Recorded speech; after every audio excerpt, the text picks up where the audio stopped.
오늘 우리 새해 첫 주일 우리에게 주실 하나님의 말씀은 여호수아 5장 말씀입니다. 함께 찾아봅니다. 여호수아 5장 2절에서 9절 말씀 우리 함께 교독하겠습니다.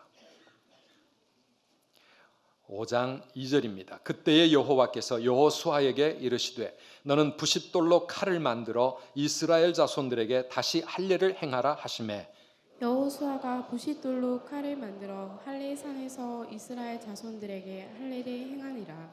여호수아가 할례를 시행한 까닭은 이것이니 애굽에서 나온 모든 백성 중 남자 곧 모든 군사는 애굽에서 나온 후 광야길에서 죽었는데 그 나온 백성은 다 할례를 받았으나 다만 애굽에서 나온 후 광야길에서 난 자는 할례를 받지 못하였음이라. 이스라엘 자손들이 여호와의 음성을 청종하지 아니하므로 여호와께서 그들에게 대하여 맹세하사 그들의 조상들에게 맹세하여 우리에게 주리라고 하신 땅 곧 젖과 꿀이 흐르는 땅을 그들이 보지 못하게 하리라 하시매 애굽에서 나온 족속 곧 군사들이 다 멸절하기까지 40년 동안을 광야에서 헤매었더니 그들의 대를 잇게 하신 이 자손에게 여호수아가 할례를 행하였으니 길에서는 그들에게 할례를 행하지 못하였으므로 할례 없는 자가 되었음이었더라. 또 그 모든 백성에게 할례 행하기를 마치매 백성이 진중 각 처소에 머물며 낫기를 기다릴 때에 여호와께서 여호수아에게 이르시되 내가 오늘 애굽의 수치를 너희에게서 떠나가게 하였다 하셨으므로 그곳 이름을 오늘까지 길갈이라 하느니라. 아멘. 아멘. 할렐루야. 새해 다 한 살씩 하나님이 선물로 우리에게 주셨고요.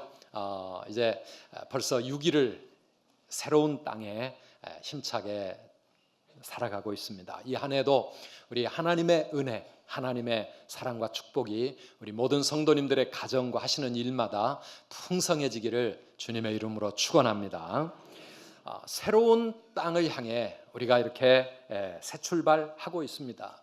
그러나 여러 가지 우리나라에 나타나는 전망들이 어둡게 나타나고 있어서 마음이 좀 무겁습니다. 경제가 더 힘들겠다고 하고 정치, 안보, 세계 정세, 우리나라를 둘러싸고 있는 여러 가지 일들이 좀 어둡지요. 그러한 가운데 우리 개개인의 삶도 이 한 해 내가 어떻게 또 살아야 할까 무거운 마음으로 시작하고 있거나 진로가 불투명해서 아직도 이렇게 새해에 벅찬 희망과 감격이 없는 그런 분들도 많이 계신 것 같아요. 이 새로운 땅에 이 새해에 우리가 어떤 마음가짐으로 이 한 해를 시작해야 할까? 오늘도 하나님의 말씀을 통해서 은혜 받고 새롭게 무장하는 저와 여러분들이 되시기를 축복합니다. 우리는 세상을 바라보고 사는 사람들이 아니라 하나님을 바라보며 사는 사람들이고 우리 귀에 들려오는 소식보다도 하나님의 말씀의 약속을 붙잡고 살아가는 믿음의 사람들입니다. 아멘이십니까? 네, 이게 먼저 우리에게 중요합니다. 세상을 보고 나를 둘러싸고 있는 현실을 생각하고 나의 능력, 나의 처지를 생각하면 우리 마음이 답답하고 어두워지지만은 하나님을 바라보시기를 바랍니다. 우리 하나님은 전능하신 하나님이시고 모든 세상의 역사와 우리 인생의 삶을 주관하시고 내 머리카락 하나도 다 헤아리시는 그 하나님, 그 하나님께서 우리에게 새해를 선물로 주셨는데 이 새해에 새 일을 행하실 줄 기대하시기를 바랍니다. 그런 기대와 소망을 가지고 첫걸음을 띄어야 합니다. 우리가 세상 사람들처럼 세상을 따라가서는 세상을 이길 수가 없습니다.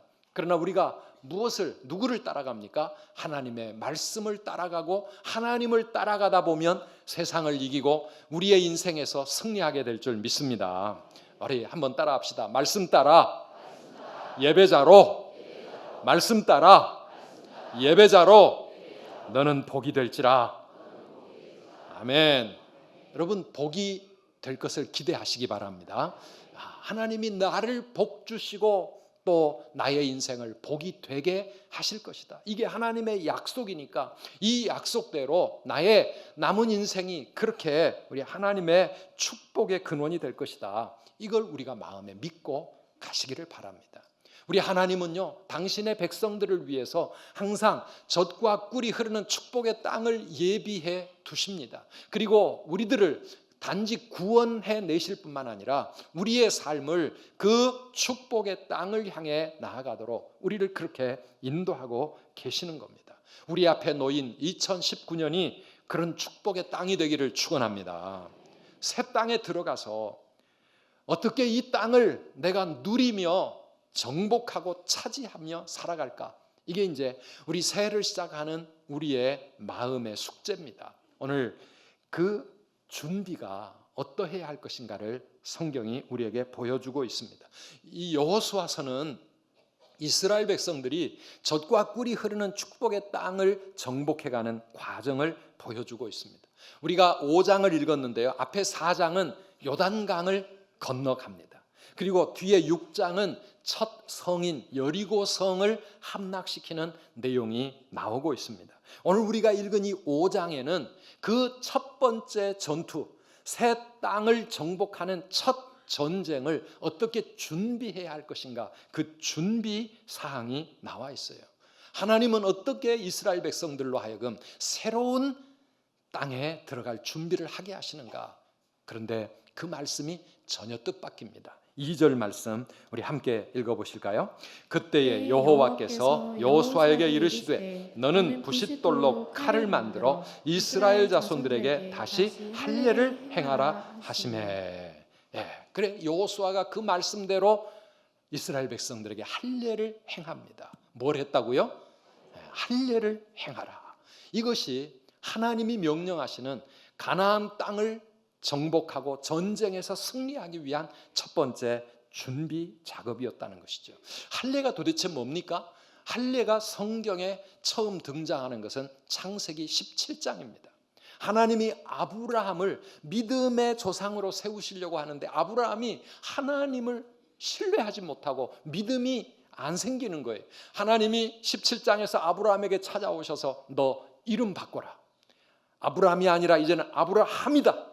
너를 통해 수많은 민족이 나오게 될 것이다. 너는 열국의 아비가 될 것이야. 아브라함이라고 이름을 바꾸게 하시고 그 다음에 할례를 행하라고 말씀하시는데 10절 이하에 나와 있습니다. 우리 같이 읽어보실까요?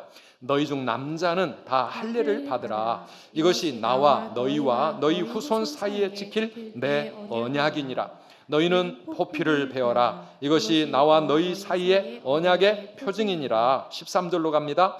너희 집에서 난 자든지 너희 돈으로 산 자든지 할례를 받아야 하리니 이에 내 언약이 너희 살에 있어 영원한 언약이 되려니와 할례를 받지 아니한 남자 곧 그 포피를 베지 아니한 자는 백성 중에서 끊어지리니 그가 내 언약을 배반하였음이니라. 아멘. 할례를 받게 하시는 이유, 할례가 뭡니까? 할례가 어떤 의미입니까? 하나님의 언약의 백성이라고 하는 표시가 바로 할례였습니다. 이 할례는 요즘 쉽게 말하면 남자들 어릴 때 받는 포경 수술입니다. 요즘은 군대 가도 포경 수술 안 받은 사람들은 강제로 다 시킨다 그래요. 위생적인 이유를 위해서. 그러나 하나님이 아브라함과 그 후손들 유대인들에게 이 할례를 명령하실 때는 그런 단순한 건강이나 위생의 문제가 아니라 하나님과 나 사이에 언약의 관계가 있다고 하는 것을 마음뿐만 아니라 우리 몸에 새기기 위해서 할례를 행하게 하셨습니다. 그 언약의 내용이 뭡니까? 무슨 언약입니까? 한번 따라합시다. 나는 너희 하나님이 되고 너희는 내 백성이 되리라. 이게 하나님과 이스라엘 백성 사이에 맺어진 언약의 핵심입니다. 내가 너의 하나님이 될 것이다. 그러니 너는 내 백성이 되거라. 이게 하나님과 아브라함 사이에 맺어진 언약이고요. 오늘 구약, 신약 모든 하나님의 언약의 출발점이 그 언약이에요. 오늘 저와 여러분이 그 언약의 백성으로서 이 전능하신 하나님, 창조주 하나님이 나의 하나님입니다. 이거 고백하면서 지금 이 자리에 나와 계시는 거고요. 그러니 나는 그 하나님의 백성으로 언약의 백성으로 살겠습니다. 이 결단이 바로 우리의 신앙 생활이라고 하는 것입니다. 하나님께서는 온 이스라엘 백성들에게 다시 이 할례를 받게 하심으로써 내가 누구인가에 대해서 지금 가나안 땅에 들어가서 여리고 성 전쟁을 시작해야 될 이스라엘 백성들에게 내가 누구인가를 다시 깨우쳐 주시고 언약의 백성이라고 하는 사실을 마음으로 무장하도록 하신 것, 이게 바로 새로운 땅에 들어가기 위한 첫 번째 준비의 작업이었다라고 하는 것입니다. 광야 40년을 살아가면서 할례를 행하지 못했습니다. 애굽에서 나오던 사람들은 다 할례를 받았는데 광야에서 태어난 사람들은 할례를 못 받았어요. 할례를 받았던 그 첫 세대의 이스라엘 백성들은 광야에 40년을 살면서 다 죽었습니다. 이제 가나안 땅에 들어가야 될 새로운 세대의 이스라엘 백성들에게 새 땅에 들어가기 전에 먼저 할례를 행하라고 말씀하고 있는 거예요.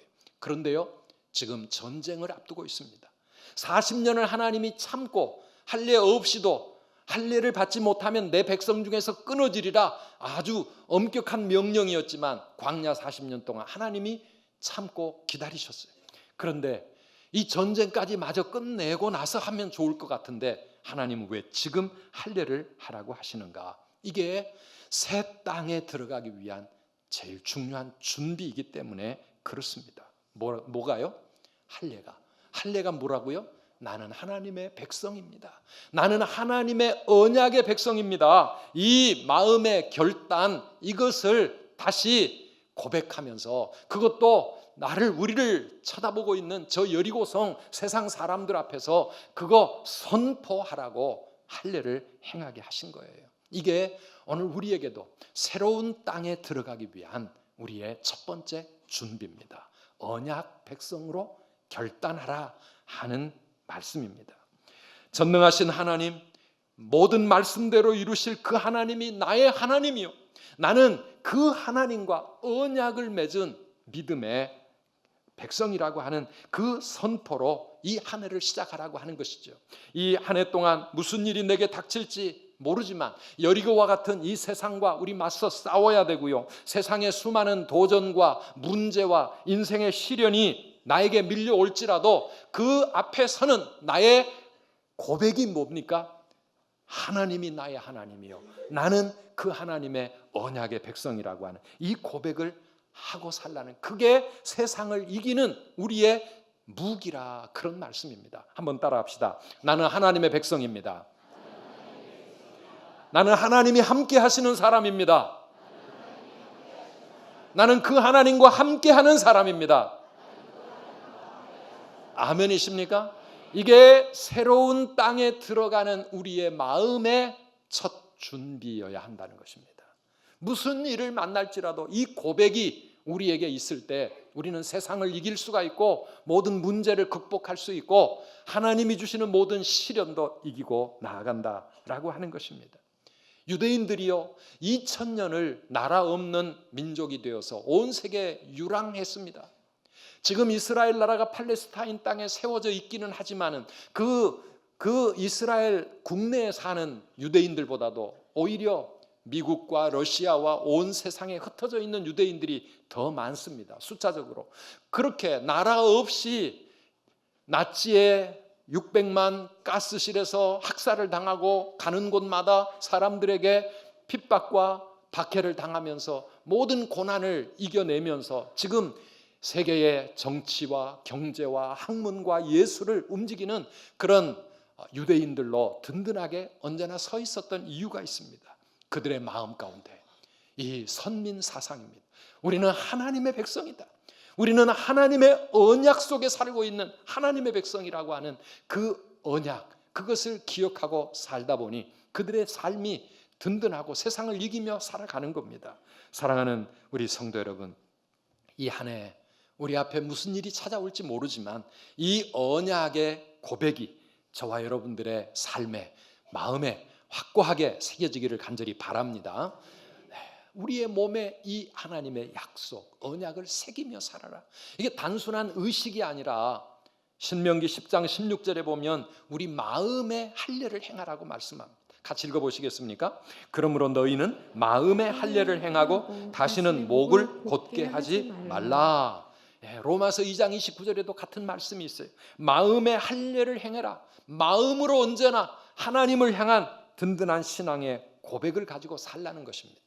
오늘 우리는 오늘날로 말하면 세례를 받은 셈이지만은, 그러나 오늘 이 시대에 하나님의 언약의 백성으로 살아간다고 하는 분명한 눈에 보이는 표징이 무엇일까요? 저는 그것이 바로 우리의 주일 예배라고 생각합니다. 우리 세례 받았지만 다 잊어버리고 살아갑니다. 1년에 평생에 한 번 세례 받습니다. 다른 사람이 세례 받는 거 구경할 때마다 그렇지, 나도 세례 받았지, 나도 언약의 백성이지 기억하고 있지만은, 그러나 가장 분명한 그리스도인의 표시, 하나님의 백성으로 살아간다는 삶의 표시는 주일마다 하나님의 교회에 나와서 드리는 우리의 예배 시간입니다. 이 예배가 있는 삶은 그리스도인의 표징이라고 말할 수 있습니다. 우리 예배가 뭡니까? 또 한 주간 세상과 맞서 싸우기 전에 먼저 나는 하나님의 백성입니다. 이 하나님의 언약 속에 살겠습니다. 하나님 앞에 마음의 할례를 행하는 시간이 바로 오늘 우리의 예배의 시간이에요.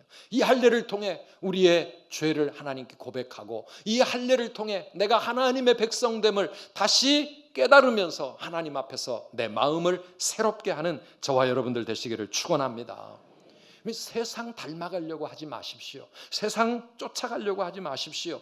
우리는 세상과 구별된 삶을 살아가야 할 하나님의 백성이다. 이렇게 내가 세상과 다른 하나님의 백성이라고 하는 이 고백, 거룩하게 성결되게 살아가는 거, 이게 세상을 이길 수 있는 우리의 무기라고 하는 것을 여러분 잊지 마시기를 바랍니다. 한번 따라합시다. 성결이 세상을 이기는 무기입니다.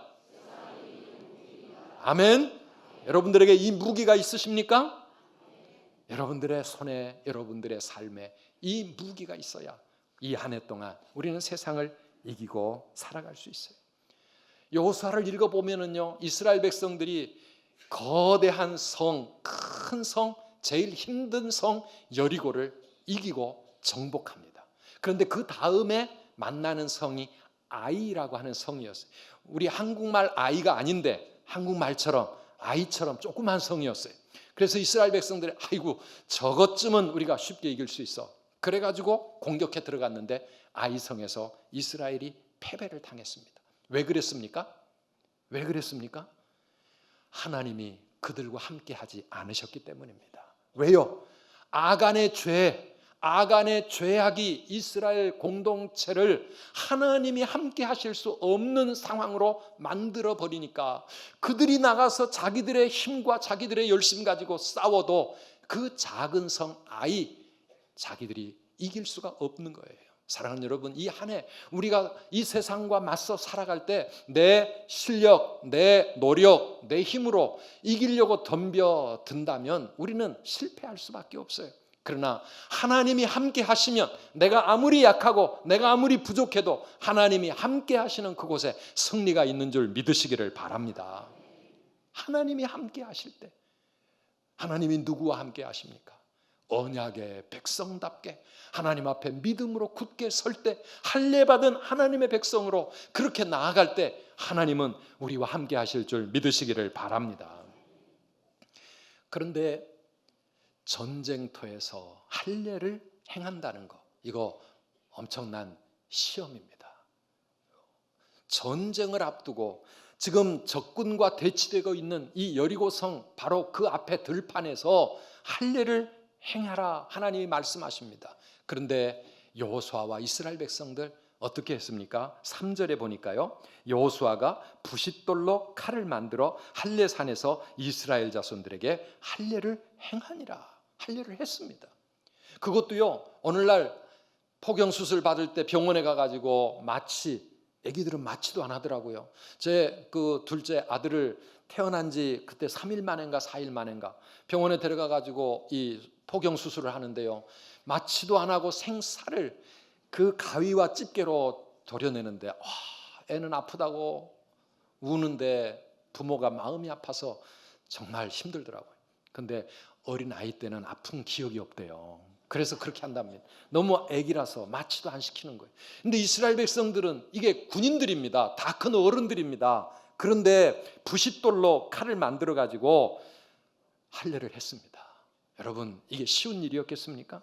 저와 여러분들이었다면 그 할례를 행하라고 하신 하나님 말씀에 순종할 수 있었을까요?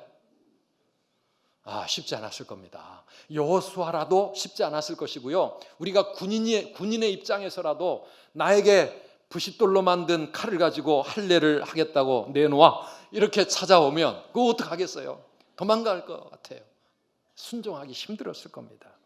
그런데 이 할례를 행하고 나면 일주일 동안은 고통 속에서 꼼짝을 못하는데, 여러분, 이 적진과 대치된 상황에서 언제 적군이 쫓아올지 모르는데 이 통증으로 고생하고 있을 때 적군이 침략해 오면 꼼짝없이 다 죽을 판인데 어떻게 순종할 수 있을까? 우리 한번 따라합시다. 순종하면 하나님이 책임져 주십니다. 아멘이십니까? 순종하면 하나님이 책임져 주신다. 하나님이 여리고성 사람들 가슴에 두려움을 막 풀어넣어 가셔가지고 그 이스라엘 백성들은 할례를 행하고 있는데 여리고성 사람들은 감히 이스라엘을 공격을 못하는 겁니다. 하나님이 막아주시면 꼼짝 못하는 거예요. 사랑하는 성도 여러분, 우리 생각으로는 순종하면 큰일 날 것 같고 그대로 하면 죽을 것 같지만 하나님께 순종하면 하나님이 책임져 주시는 줄 믿으시기를 바랍니다. 그래서 지금 전쟁을 앞두고라도 지금 순종하라는 거예요. 왜? 순종이 새 땅을 향해 들어갈 중요한 준비이기 때문에 순종을 배워야 이 전쟁에서, 이 가나안 땅을 정복하는 전쟁에서 승리할 수 있기 때문에 그렇습니다. 여러분, 우리의 신앙생활에서 순종이 얼마나 중요합니까? 젖과 꿀이 흐르는 그 축복의 땅을 하나님의 약속의 말씀으로 받았지만 거기에 들어가지 못했던 사람들이 있습니다. 40년 광야에서 다 죽었던 그들의 조상들입니다. 오늘 본문 6절과 7절에 보면 그 조상들이 가나안 땅에 들어가지 못하고 광야에서 죽을 수밖에 없었던 이유가 나와 있어요. 그게 뭡니까? 말씀에 순종하지 않았기 때문입니다. 한번 같이 읽어봅시다.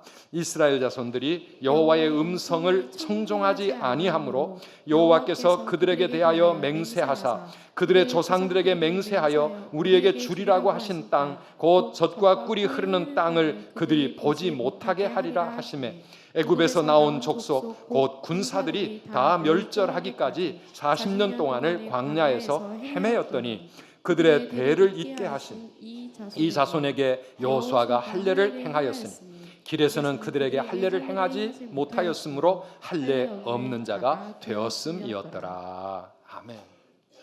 출애굽은 했지만 젖과 꿀이 흐르는 땅을 약속으로 받았고 하나님이 주시겠다고 맹세까지 했는데 그랬는데도 그 땅에 못 들어가는 사람들, 얼마나 안타까운 사람들입니까? 구원은 받았지만 하나님이 약속하시는 축복을 누리지 못하고 광야 인생으로 끝나버리는 사람들, 얼마나 안타까운 사람들입니까? 왜 그런 사람들이 나온다고요?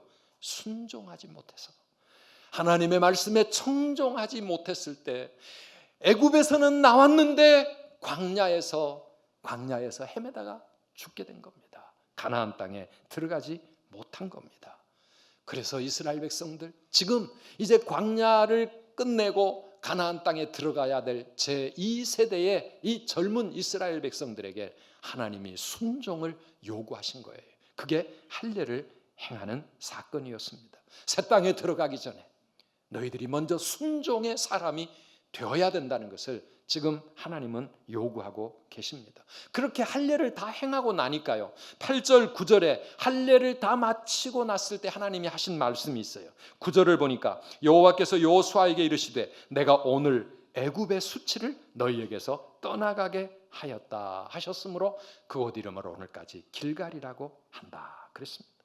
오늘에야 비로소 애굽의 수치가 너희에게서 떨어져 나갔다는 겁니다. 할례를 받고 하나님의 말씀에 온전히 순종하니까 비로소 이제는 애굽 생활이 진짜 끝난 겁니다. 애굽의 삶이 이제 끝나게 된 거예요. 그래서 비로소 진짜 새로운 삶, 새해, 새 출발을 할 수 있는 준비가 비로소 되었다라고 말씀하고 있는 겁니다. 사랑하는 여러분, 오늘 우리도 마찬가지예요. 달력만 1월로 바뀌었다고 2019년이 되었다고 우리가 새 땅에 새 인생을 살아가는 게 아니라 그 말입니다. 하나님의 말씀에 순종함으로 애굽의 수치, 세상에 속했던 우리 인생의 과거가 완전히 굴러가 버리고 내게서 끊어져 버리고 하나님의 새로운 은혜와 새로운 믿음의 축복이 오늘 우리에게 시작될 때 우리에게 새로운 땅이 열리게 될 줄 믿으시기를 바랍니다. 한번 따라 합시다. 순종이 능력입니다. 순종이 능력이에요. 우리 옆에 계시는 분들에게 한번 알려주시기 바랍니다. 순종이 능력입니다. 순종이 능력이 세상을 이기는 능력이고 하나님의 축복의 땅을 차지하는 능력이고 우리의 삶의 어떤 어려움과 고난도 이길 수 있는 능력. 순종. 말씀 따라 순종하면 이기는 겁니다. 내 생각대로 내 경험대로 내 실력대로 하다 보면 우리는 이길 수가 없어요. 이 새해를 순종으로 시작하는 저와 여러분 되시기를 축원합니다. 여호수아 1장 7절 8절 우리 잘 아는 말씀입니다. 같이 읽어보실까요? 오직 강하고 극히 담대하여 나의 종 모세가 내게 명령한 그 율법을 다 지켜 행하고 우로나 좌로나 치우치지 말라. 그리하면 어디로 가든지 형통하리니 이 율법책을 내 입에서 떠나지 말게 하며 주야로 그것을 묵상하여 그 안에 기록된 대로 다 지켜 행하라. 그리하면 내 길이 평탄하게 될 것이며 내가 형통하리라. 아멘. 인생이 평탄하고 형통해지는 비결이 뭐라고요? 말씀에 순종하라는 거예요. 이 말씀대로 행하라. 말씀에 순종하라. 그리하면 너의 길이 평탄하게 될 것이고 내 인생이 형통하게 될 것이다. 이 하나님의 말씀 붙잡고 갈 때 이스라엘 백성들 요단강도 건널 수 있었습니다. 여리고성도 무너뜨릴 수 있었습니다. 오늘 우리의 삶에도 말씀 따라 예배자로 그렇게 순종하며 나아갈 때 우리 앞에 어떤 일이 기다리고 있을지라도 다 이기고 승리하게 될 줄 믿습니다. 이 순종한다는 게 쉬운 일이 아닙니다. 순종에는 고통이 따르고 희생이 따릅니다. 엄청난 시험입니다. 내가 이렇게 해도 될까? 내가 이렇게 해도 될까? 하나님의 말씀은 이렇게 하라고 하시는데 이렇게 해도 될까? 내가 주일날 문 닫아도 되겠나? 주일날 공부 쉬고 이날 예배 자리 하나님 앞에 나아가도 될까? 주일날뿐만 아니라 11조 하나님의 말씀대로 우리의 삶을 흔드는 여러 가지 이 순종의 도전들 우리가 보면 그대로 했다가 큰일 날 것 같은데 그런데 사랑하는 성도 여러분 우리가 믿음으로 순종하면 하나님의 능력을 체험하게 될 줄 믿으시기를 바랍니다. 다 이해가 되고 다 깨달아져서 그래 되겠다 이래가지고 순종하려고 하면 우리 평생 순종 못합니다. 그러나 아멘 뭔지 모르지만 하라고 하신 말씀대로 할례 받을까요? 받겠습니다. 뭔지 모르지만 전쟁 앞두고라도 큰일 날 것 같지만 그러나 순종합니다. 믿고 순종하면 그러면 하나님의 능력을 체험하고 나면 그래서 그랬구나. 이게 하나님 뜻이었구나. 하나님 이렇게 행하시는구나. 우리가 더 큰 믿음으로 든든하게 세워질 줄 믿습니다. 마지막 세 번째, 새 땅을 향하여 들어갈 또 하나의 준비가 있습니다. 그것이 10절과 11절에 나와 있어요. 같이 한번 읽어보시겠습니다. 또 이스라엘 자손들이 길갈에 진쳤고 그달 14일 저녁에는 여리고 평지에서 유월절을 지켰으며 유월절 이튿날에 그 땅의 소산물을 먹되 그날에 무교병과 볶은 곡식을 먹었더라. 아멘. 전쟁을 앞두고 마지막으로 또 한 가지 이상한 행동을 하나 하는데요. 그게 뭐를 지켰다고요? 유월절을 지킨 거예요. 유월절을 지킨 거예요. 유월절이 뭡니까? 유월절은 출애굽의 역사를 기념하는 절기였습니다. 애굽에서 종노릇하던 이스라엘 백성들, 소망 없이 고통 속에 몸부림치던 이스라엘 백성들을 하나님이 불쌍히 여기셔서 하나님의 능력 10가지 재앙과 큰 기적으로 그들을 애굽에서 구원해 내셨는데 그것을 기념하는 것이 유월절입니다. 지금 왜 갑자기 전쟁통에 유월절을 지키는 겁니까? 우리를 애굽에서 구원하신 그 출애굽의 하나님께서 이제 우리 앞에 놓여 있는 이 가나안 전쟁에서도 하나님이 우리를 지켜주시고 그 크신 능력으로 우리를 구원해 주실 것이다. 그 믿음의 고백을 가지고 하나님을 예배하고 하나님을 찬송하고 하나님께 먼저 감사하는 것, 이게 바로 유월절이었던 거예요. 이스라엘 백성들이 하나님 앞에 전쟁을 앞두고 먼저 예배와 감사를 드리는 것입니다. 여기까지 인도하신 에베네셀의 하나님, 장래에도 인도하실 줄 믿습니다 하면서 하나님께 감사하고 하나님께 예배드리는, 그게 바로 이 유월절을 지키는 겁니다. 사랑하는 여러분, 2019년을 우리가 앞두고 우리가 먼저 하나님 앞에 한번 따라합시다. 먼저 감사합니다. 먼저 찬송합니다. 먼저 기뻐합니다. 먼저 예배드립니다.